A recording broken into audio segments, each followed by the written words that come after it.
Ebola is another pandemic.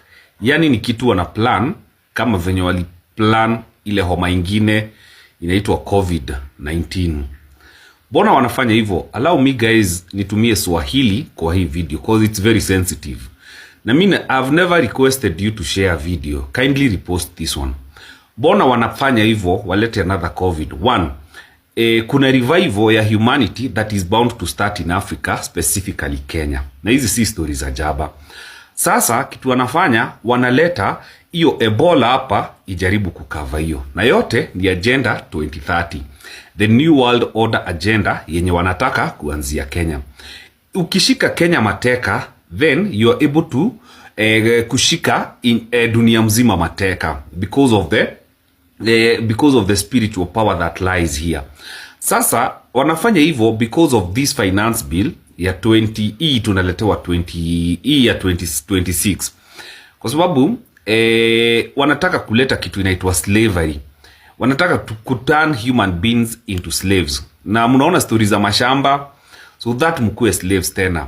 Sasa wanataka by the time inakuwa past wakuwe wamesurge stories za Ebola such that watu hawezi enda kwa street kudemonstrate, kwa sababu Ebola watakuwa wamesema imeenea na iko kila mahali. Na wanafanya hivyo haraka sana.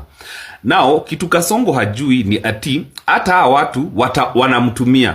Once he becomes very unpopular, they themselves watamtoa, watasaidia kumtoa, alafu they instill now another puppet for the next agenda.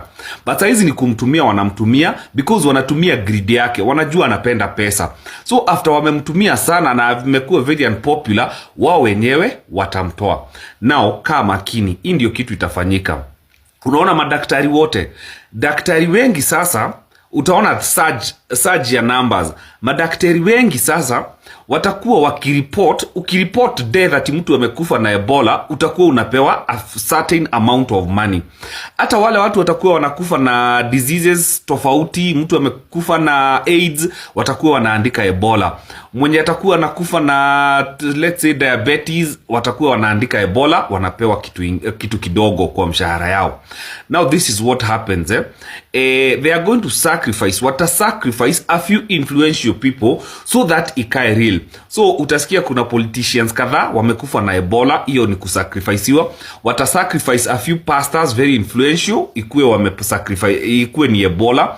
Alafu watafuta TikTokers wa noma, wale wanajulikana sana, wakuwe sacrificed, isemekane ni Ebola, so that will validate ati Ebola iko, waseme so wamekufa juu